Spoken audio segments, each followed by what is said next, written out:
सत्यनारायण व्रत कथा। नमस्कार भाइयों बहनों, जय माँ गायत्री। आप सभी का मेरे YouTube चैनल शुभकर्माही अष्टों में स्वागत है। आज पूर्णमासी के दिन सुनेंगे भगवान सत्यनारायण की व्रत कथा। पूर्णिमा का विशेष महत्व शास्त्रों में बताया गया है। माना जाता है कि इस दिन भगवान विष्णु का पूजन अर्चन करना विशेष फलदायी होता है। जो भी मनुष्य भगवान विष्णु की कृपा प्राप्त करना चाहते हैं उनको पूर्णमासी के दिन भगवान विष्णु की इस कथा का स्मरण करना चाहिए और उनका पूजन करना चाहिए। सत्यनारायण की कथा सुनने से भगवान की हमेशा कृपा बनी रहती है। जीवन के संकट, कलेश, दरिद्रता जैसी समस्याएं दूर हो जाती हैं। माना जाता है कि जो भी मनुष्य श्रद्धा भाव से इस कथा का स्मरण करता है और दूसरों को इस कथा को सुनाता है तो ऐसा करने से भगवान लक्ष्मी नारायण की कृपा सदैव उस घर में बनी रहती है।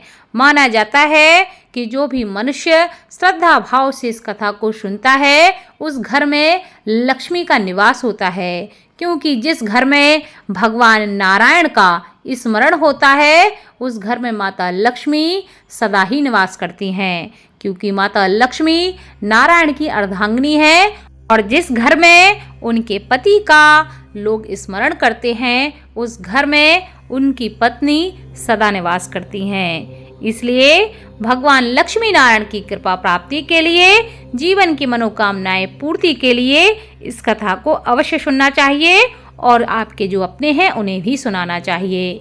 आप सभी से अनुरोध है, अगर आप मेरे चैनल पर पहली बार आए हैं तो प्लीज़ हमारे चैनल को सब्सक्राइब, वीडियो को लाइक और वीडियो को ज़्यादा से ज़्यादा शेयर अवश्य करें, ताकि आपके साथ साथ आपके अपने भी भगवान सत्यनारायण की इस व्रत कथा को सुनकर लाभ ले सकें। नैमिषारण्य तीर्थ में सौनकादि 88,000 ऋषियों ने श्री सूत जी से पूछा कि हे प्रभु, इस कलयुग में वेद विद्या रहित मनुष्यों को प्रभु भक्ति किस प्रकार प्राप्त हो सकती है तथा उनका उद्धार कैसे होगा। हे मुनि श्रेष्ठ, कोई ऐसा तप, ऐसा कोई व्रत बताइए जिससे थोड़े समय में ही पुण्य प्राप्त हो सके और मनोवांछित फल की प्राप्ति हो सके। इस प्रकार की कथा सुनने की हमारी इच्छा है। सर्वशास्त्रों के ज्ञाता सूत जी कहते हैं कि हे वैष्णवों, आप सभी ने प्राणियों के हित की बात पूछी है, इसलिए मैं एक ऐसे श्रेष्ठ व्रत को आप लोगों को बताऊंगा जिसे नारद जी ने लक्ष्मी नारायण जी से पूछा था और लक्ष्मीपति ने मुनि श्रेष्ठ नारद जी से कहा था कि आप सब इसे ध्यान से सुनिए। एक समय की बात है, योगी राज नारद जी दूसरे के हित की इच्छा के लिए अनेकों लोकों में घूमते हुए मृत्यु लोक में आ पहुँचे। यहाँ उन्होंने अनेक योनियों में जन्मे प्रायः सभी मनुष्यों को अपने अपने कर्मों द्वारा अनेकों दुखों से पीड़ित देखा। उनका दुख देख नारद जी सोचने लगे कि कैसा यत्न किया जाए जिसके करने से निश्चित रूप से मानव के दुखों का अंत हो जाए। इसी विचार पर मनन करते हुए वह विष्णु लोक पहुँचे। वहां वह देवों के ईश भगवान नारायण की स्तुति करने लगे, जिनके हाथों में शंख, चक्र, गदा और पद्म थे, गले में वरमाला पहने हुए थे। स्तुति करते हुए नारद जी कहते हैं कि हे भगवान, आप अत्यंत शक्ति से संपन्न हैं, मन तथा वाणी भी आपको नहीं पा सकती। आपका यदि मध्य तथा अंत नहीं है, निर्गुण स्वरूप सृष्टि के कारण भक्तों के दुख को दूर करने वाले आपको मेरा नमस्कार है। नारद जी की स्तुति सुनकर भगवान विष्णु कहते हैं कि हे मुनि श्रेष्ठ, आपके मन में क्या बात है, आप किस काम के लिए यहाँ आए हैं उसे निसंकोच कहो। इस पर नारद जी कहते हैं कि मृत्यु लोक में अनेक योनियों में जन्मे मनुष्य अपने कर्मों के द्वारा अनेक दुखों को भोग रहे हैं और दुखी रह रहे हैं। हे प्रभु, आप मुझ पर दया रखते हैं, तो कृपया करके बताइए कि वो मनुष्य थोड़े प्रयास से ही अपने दुखों से कैसे छुटकारा प्राप्त कर सकते हैं। भगवान श्री नारायण कहते हैं कि मनुष्य की भलाई के लिए तुमने बहुत अच्छी बात पूछी है, जिसके करने से मनुष्य मोह से छूट जाता है। वह बात मैं तुमसे कहता हूँ, सो उसे ध्यान पूर्वक सुनो। स्वर्ग लोक व मृत्यु लोक दोनों में एक दुर्लभ उत्तम व्रत है जो पुण्य देने वाला है। आज प्रेमवश होकर मैं तुम्हें उसके बारे में बताता हूँ। भगवान सत्यनारायण कहते हैं कि सत्यनारायण भगवान का यह व्रत है। अच्छी तरह विधान पूर्वक करके मनुष्य तुरंत ही यहाँ सुख भोग कर मरने के बाद मोक्ष को प्राप्त करता है।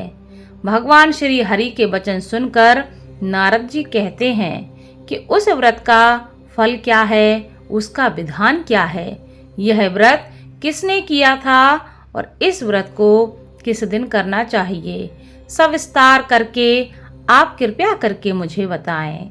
भगवान नारद की बात सुनकर भगवान नारायण कहते हैं कि दुख व शोक को दूर करने वाला यह व्रत सभी स्थानों पर विजय दिलाने वाला है। मानव को भक्ति व श्रद्धा के साथ शाम को श्री सत्यनारायण की पूजा धर्मपरायण होकर ब्राह्मणों व बंधुओं के साथ करनी चाहिए। भक्ति भाव से ही नैवेद्य केले का फल, घी, दूध और गेहूं का आटा सवाया लें। गेहूं के स्थान पर साठी का आटा, शक्कर तथा गुड़ लेकर वह सभी भक्षण योग्य पदार्थों को मिलाकर भगवान को भोग लगाएं। ब्राह्मणों सहित बंधु बांधवों को भी भोजन कराएं। उसके बाद स्वयं भोजन करें। भजन कीर्तन के साथ भगवान की भक्ति में लीन हो जाएं। इस तरह से सत्यनारायण भगवान का यह व्रत करने पर मनुष्य की सारी मनोकामनाएं निश्चित रूप से पूरी होती हैं। इसी कलिकाल अर्थात कलयुग में मृत्यु लोक में मोक्ष का यही सबसे सरल और उत्तम उपाय बताया गया है। श्री सत्यनारायण व्रत कथा प्रथम अध्याय संपूर्णम। दूसरे अध्याय में सूत जी कहते हैं कि हे ऋषियों, जिसने पहले समय में इस व्रत को किया था उसका इतिहास मैं तुमसे कहता हूँ, सो उसे तुम ध्यान से सुनो। सुंदर काशीपुरी नगरी में एक अत्यंत निर्धन ब्राह्मण रहता था। भूख प्यास से परेशान वह धरती पर घूमता रहता था। ब्राह्मणों से प्रेम करने वाले भगवान ने एक दिन ब्राह्मण का वेश धारण करके उसके पास जाकर पूछा, हे विप्र, नित्य दुखी होकर तुम पृथ्वी पर क्यों घूमते रहते हो? दीन ब्राह्मण कहता है, मैं निर्धन ब्राह्मण हूँ, भिक्षा के लिए धरती पर घूमता रहता हूँ। हे भगवान, यदि आप इसका कोई उपाय जानते हो तो कृपया करके मुझे बताइए। वृद्ध ब्राह्मण कहता है कि सत्यनारायण भगवान मनोवांछित फल देने वाले हैं, इसलिए तुम उनका पूजन करो। ऐसा करने से मनुष्य के सभी दुख दूर हो जाते हैं और मनुष्य को दुखों से मुक्ति मिलती है। वृद्ध ब्राह्मण बनकर आए सत्यनारायण भगवान उस निर्धन ब्राह्मण को व्रत का सारा विधान बताकर अंतर ध्यान हो जाते हैं। ब्राह्मण मन ही मन सोचने लगा कि जिस व्रत को वृद्ध ब्राह्मण करने को कह गया है, मैं उसे जरूर करूंगा। यह निश्चय करने के बाद उसे रात में नींद नहीं आई। वह सवेरे उठकर सत्यनारायण भगवान के व्रत का निश्चय करके भिक्षा के लिए चल दिया। उस दिन निर्धन ब्राह्मण को भिक्षा में बहुत सारा धन मिला, जिससे उसने बंधु बांधवों के साथ मिलकर भगवान श्री सत्यनारायण का व्रत संपन्न किया।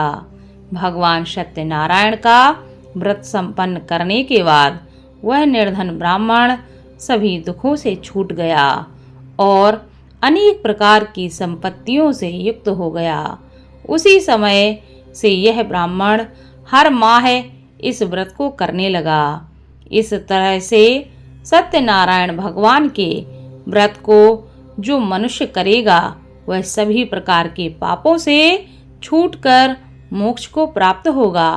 जो मनुष्य इस व्रत को करेगा वह भी सभी दुखों से मुक्त हो जाएगा। सूत जी कहते हैं कि इस तरह से नारद जी से नारायण जी ने कहा था कि सत्यनारायण व्रत को मैंने तुमसे कहा है। हे विप्रो, अब मैं क्या कहूँ। ऋषि कहते हैं कि हे मुनिवर, संसार में उस विप्र से सुनकर और किस किस ने इस व्रत को किया है, हम सब इस बात को सुनना चाहते हैं। इसके लिए हमारे मन में श्रद्धा का भाव है। सूत जी कहते हैं कि हे मुनियों, जिसने इस व्रत को किया है वह सब सुनो। एक समय वही विप्र धन व ऐश्वर्य के अनुसार अपने बंधु बांधवों के साथ इस व्रत को करने को तैयार हुआ। उसी समय एक लकड़ी बेचने वाला बूढ़ा आदमी आया और लकड़ियां बाहर रखकर अंदर ब्राह्मण के घर जा पहुंचा। प्यास से दुखी वह लकड़हारा उनको व्रत करते देखकर विप्र को नमस्कार करके पूछने लगा कि आप यह क्या कर रहे हैं तथा इसे करने से क्या फल प्राप्त होता है, कृपया मुझे बताइए। ब्राह्मण ने कहा कि सब मनोकामनाओं को पूरा करने वाला यह सत्यनारायण भगवान का व्रत है। इनकी कृपा से ही मेरे घर में धन धान्य आदि की वृद्धि हुई है। हे विप्र, सत्यनारायण व्रत के बारे में जानकर लकड़हारा बहुत प्रसन्न हुआ। चरणामृत लेकर वह प्रसाद खाने के बाद अपने घर गया। लकड़हारे ने अपने मन में संकल्प किया कि आज लकड़ी बेचने से जो धन मिलेगा उसी से सत्यनारायण भगवान का उत्तम व्रत करूंगा। मन में इस विचार को ले बूढ़ा आदमी सिर पर लकड़ियां रखकर उस नगर में बेचने चला गया जहां धनी लोग ज्यादा रहते थे। उस नगर में उसे अपनी लकड़ियों का दाम पहले से 4 गुना अधिक प्राप्त होता है। बूढ़ा प्रसन्नता के साथ दाम लेकर केले, शक्कर, घी, दूध, दही और गेहूं का आटा ले आता है और भगवान सत्यनारायण के व्रत की अन्य सामग्रियां लेकर अपने घर गया। वहां उसने अपने बंधु बांधवों को बुलाकर विधि विधान से सत्यनारायण भगवान का पूजन और व्रत किया। इस व्रत के प्रभाव से वह बूढ़ा लकड़हारा धन, पुत्र आदि से युक्त होकर संसार के समस्त सुख भोग कर अंतकाल में वैकुंठ धाम को चला गया। इति श्री सत्यनारायण व्रत कथा द्वितीय अध्याय संपूर्णम। तृतीय अध्याय में सूत जी कहते हैं कि हे मुनि श्रेष्ठ, अब आगे की कथा मैं तुमसे कहता हूँ। पहले समय में उल्का मुख नाम का एक बुद्धिमान राजा था। वह सत्यवक्ता और जितेंद्रिय था। प्रतिदिन देव स्थानों पर जाता था और निर्धनों को धन देकर उनके कष्ट दूर करता था। उसकी पत्नी कमल के समान मुख वाली तथा सती साध्वी थी। भद्रशिला नदी के तट पर उन दोनों ने श्री सत्यनारायण भगवान का व्रत किया। उसी समय साधु नाम का एक वैश्य आया। उसके पास व्यापार करने के लिए बहुत सा धन भी था। राजा को व्रत करते देखकर वह विनय के साथ पूछने लगा कि हे राजन, भक्ति भाव से पूर्ण होकर आप यह क्या कर रहे हैं? मैं सुनने की इच्छा रखता हूँ, कृपया करके इसके बारे में मुझे बताएं। राजा कहता है कि हे साधु, अपने बंधु बांधवों के साथ पुत्रादि की प्राप्ति के लिए एक महाशक्तिमान श्री सत्यनारायण भगवान का व्रत व पूजन कर रहा हूँ। राजा के वचन सुनकर साधु आदर से कहता है कि हे राजन, मुझे इस व्रत का सारा विधान बताइए। आपके कथनानुसार मैं भी इस व्रत को करूँगा। मेरी भी संतान नहीं है और इस व्रत को करने से निश्चित रूप से मुझे भी संतान की प्राप्ति होगी। राजा से व्रत का सारा विधान सुनकर व्यापार से निवृत्त हो वह अपने घर जा पहुंचा। साधु वैश्य ने अपनी पत्नी को संतान देने वाले इस व्रत का वर्णन कह सुनाया और कहा कि जब मेरी संतान होगी तब मैं इस व्रत को करूंगा। साधु ने इस तरह के वचन अपनी पत्नी लीलावती से कहे। एक दिन लीलावती पति के साथ आनंदित हो सांसारिक धर्म में प्रवृत्त होकर सत्यनारायण भगवान की कृपा से गर्भवती हो गई। 10वें महीने में उसके गर्भ से एक सुंदर कन्या का जन्म हुआ। दिनों दिन वह ऐसे बढ़ने लगी जैसे कि शुक्ल पक्ष का चंद्रमा बढ़ता है। माता पिता ने अपनी कन्या का नाम कलावती रखा। एक दिन लीलावती ने मीठे शब्दों में अपने पति को याद दिलाया कि आपने सत्यनारायण भगवान के जिस व्रत को करने का संकल्प लिया था उसे करने का समय आ गया है। आप इस व्रत को करिए।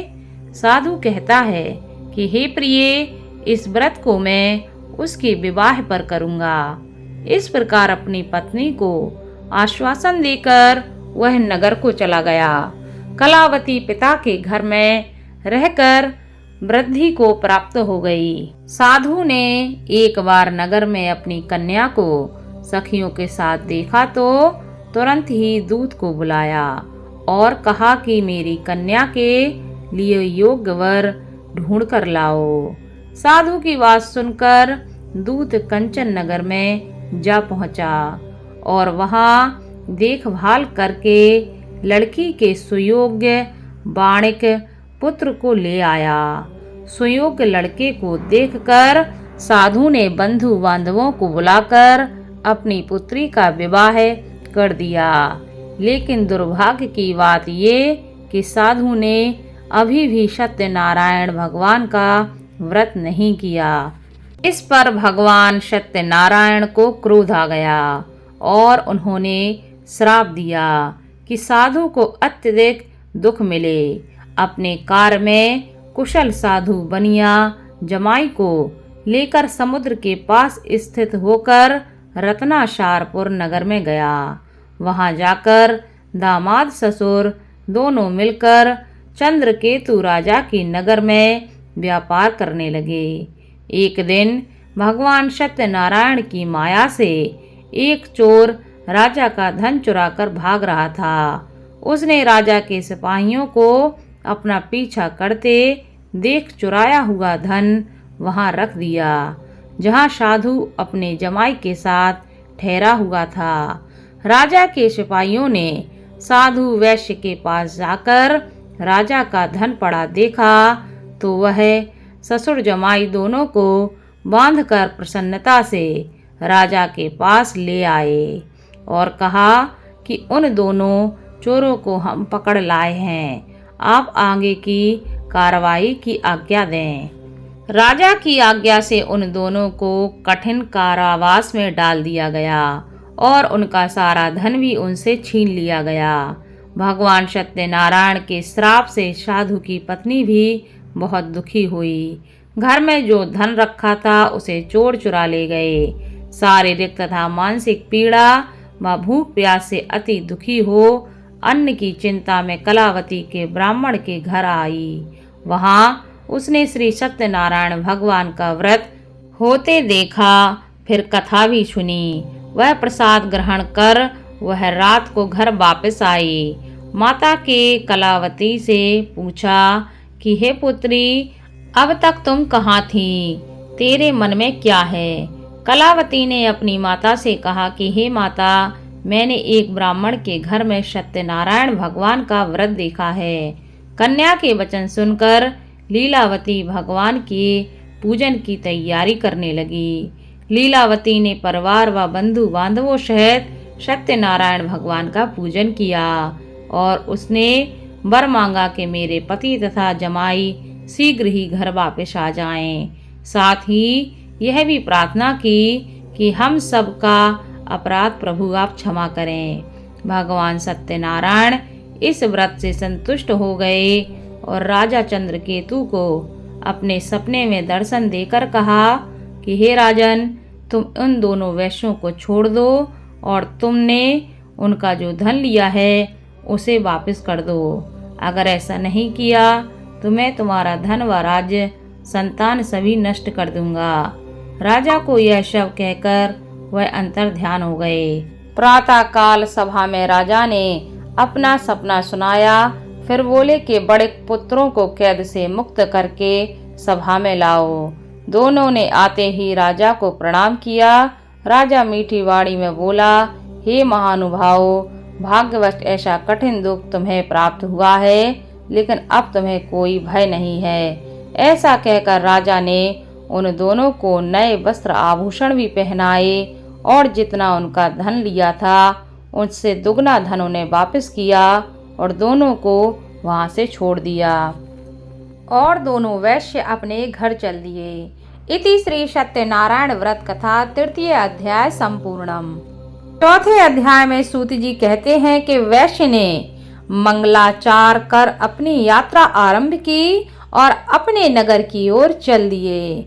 उनके थोड़ी दूर जाने पर एक दंडी वेशधारी श्री सत्यनारायण ने उनसे पूछा, हे साधु, तेरी नाव में क्या है? अभिवाणी बढ़ के हंसता हुआ बोला कि हे दंडी, आप क्यों पूछते हो? क्या धन लेने की इच्छा है? मेरी नाव में तो बेल व पत्ते भरे हुए हैं। वैश्य के कठोर वचन सुनकर भगवान कहते हैं, तुम्हारा वचन सत्य हो। दंडी ऐसे वचन कहकर वहां से दूर चले गए। कुछ दूर जाकर समुद्र के किनारे बैठ गए। दंडी के जाने के बाद साधु वैश्य ने नित्य क्रिया के पश्चात नाव को ऊंची उठते देखकर अचंभा माना और नाव में बेल पत्ते आदि देखकर वह मूर्छित होकर जमीन पर गिर पड़ा। मूर्छा खुलने पर वह अत्यंत शोक में डूब गया। तब उसका दामाद बोला कि आप शोक न मनाएं, यह दंडी का शाप है, इसलिए हमें उनकी शरण में जाना चाहिए, तभी हमारी मनोकामना पूरी होगी। दामाद की बात सुनकर वह दंडी के पास पहुंचा और अत्यंत भक्ति भाव नमस्कार करके कहने लगा, मैंने आपसे जो जो असत्य वचन कहे थे उनके लिए मुझे क्षमा करें। ऐसा कहकर महान शोकातुर हो रोने लगा। तब दंडी भगवान बोले, हे बड़े पुत्र, मेरी आज्ञा से बार बार तुम्हें दुख प्राप्त हुआ है। तू मेरी पूजा से विमुख हुआ है। साधु बोला कि हे भगवान, आपकी माया से ब्रह्मा आदि देवता भी आपके रूप को नहीं जान पाते। मैं तो अज्ञानी हूँ, कैसे जान सकता हूँ? आप प्रसन्न होइए, अब मैं सामर्थ्य के अनुसार आपकी पूजा करूँगा। मेरी रक्षा करो और पहले के समान नौका में धन भर दो। साधु वैश्य के भक्ति पूर्वक वचन सुनकर भगवान प्रसन्न हो गए और उसकी इच्छा अनुसार वरदान देकर अंतर्ध्यान हो गए। ससुर जमाई जब नाव पर आए तो नाव धन से भरी हुई थी। फिर वही अपने अन्य साथियों के साथ सत्यनारायण भगवान का पूजन कर अपने नगर को चल दिए। जब नगर के नजदीक पहुँचे तो दूत को घर पर खबर करने के लिए भेजा। दूत साधु की पत्नी को प्रणाम करके कहता है, मालिक अपने दामाद सहित नगर के निकट आ गए हैं। दूत की बात सुन साधु की पत्नी लीलावती ने बड़े हर्ष के साथ सत्यनारायण भगवान का पूजन कर अपनी पुत्री कलावती से कहा कि मैं अपने पति के दर्शन को जाती हूँ, तू कार्य पूर्ण करके शीघ्र आ जा। माता के ऐसे वचन सुनकर कलावती जल्दी में प्रसाद छोड़ अपने पति के पास चली गई। प्रसाद की अवज्ञा के कारण भगवान श्री सत्यनारायण भगवान रुष्ट हो गए और नाव सहित उसके पति को पानी में डुबो दिया। कलावती अपने पति को वहां न पाकर रोती हुई जमीन पर गिर गई। नौका को डूबा हुआ देखकर कन्या को रोता हुआ देख साधु दुखी होकर बोला कि हे प्रभु, मुझसे तथा मेरे परिवार से जो भूल हुई हो उसे क्षमा करो। साधु के दीन वचन सुनकर भगवान सत्यनारायण प्रसन्न हो गए और आकाशवाणी हुई कि हे साधु, तेरी कन्या मेरे प्रसाद को छोड़ आई है, इसलिए उसका पति अदृश्य हो गया है। यदि वह घर जाकर प्रसाद खाकर लौटती है तो उसे उसका पति अवश्य मिलेगा। ऐसी आकाशवाणी सुनकर कलावती घर पहुंचकर प्रसाद खाती है और फिर आकर अपने पति के दर्शन करती है। उसके बाद साधु अपने बंधु बांधवों सहित श्री सत्यनारायण भगवान का विधि विधान से पूजन करता है और इस लोक का सुख भोग कर अंत में स्वर्ग को जाता है। इति श्री सत्यनारायण व्रत कथा चतुर्थ अध्याय संपूर्णम। 5वें अध्याय में सूत जी बोले कि हे ऋषियों, मैं और एक कथा तुम्हें सुनाता हूँ, उसे भी ध्यान पूर्वक सुनो। प्रजापालन में लीन तुंगध्वज नाम का एक राजा था। उसने भी भगवान का प्रसाद त्याग कर बहुत ही दुख भोगा है। एक बार वन में जाकर वन्य पशुओं को मारकर वह बड़ के पेड़ के नीचे आया। वहां उसने ग्वालों को भक्ति भाव से अपने बंधुओं सहित सत्यनारायण भगवान का पूजन करते हुए देखा। अभिमानवश राजा ने उन्हें देखकर भी पूजा स्थान में नहीं गया और ना ही उसने भगवान को नमस्कार किया। ग्वालों ने राजा को प्रसाद दिया, लेकिन उसने वह प्रसाद नहीं खाया और प्रसाद को वहीं छोड़कर अपने नगर को वापस आ गया। जब वह नगर पहुंचा तो वहां सब कुछ तहस नहस हुआ पाया, तो वह शीघ्र ही समझ गया कि यह सब भगवान ने ही किया है। वह दोबारा ग्वालों के पास पहुंचा और विधि पूर्वक पूजा करके प्रसाद खाया और अपनी गलती मानकर भगवान से क्षमा याचना की। भगवान सत्यनारायण की कृपा से सब कुछ पहले जैसा हो गया। दीर्घ काल तक सुख भोगने के बाद मृत्यु के बाद उसे स्वर्ग लोक की प्राप्ति हुई। जो मनुष्य परम दुर्लभ इस व्रत को करेगा तो भगवान सत्यनारायण की कृपा से उसे धन धान्य की प्राप्ति होगी। निर्धन धनी हो जाता है और भय युक्त को जीवन जीता है। संतानहीन मनुष्य को संतान सुख मिलता है और सारे मनोरथ पूर्ण होने पर मानव अंत काल में वैकुंठ धाम को जाता है। सूत जी कहते हैं, जिन्होंने पहले इस व्रत को किया है और उनके दूसरे जन्म की कथा कहता हूँ। वृद्ध सतानंद ब्राह्मण ने सुदामा का जन्म लेकर मोक्ष की प्राप्ति की। लकड़हारे ने अगले जन्म में निषाद बनकर मोक्ष प्राप्त किया। उल्का मुख नाम का राजा दशरथ होकर वैकुंठ को गए। साधु नाम के वैश्य ने मोर ध्वज बनकर अपने पुत्र को आरे से चीरकर मोक्ष पाया। महाराज तुंगध्वज ने स्वयंभू होकर भगवान में भक्ति युक्त हो कर्म कर मोक्ष पाया। इति श्री सत्यनारायण कथा 5म अध्याय संपूर्णम। बोलो भगवान सत्यनारायण की जय।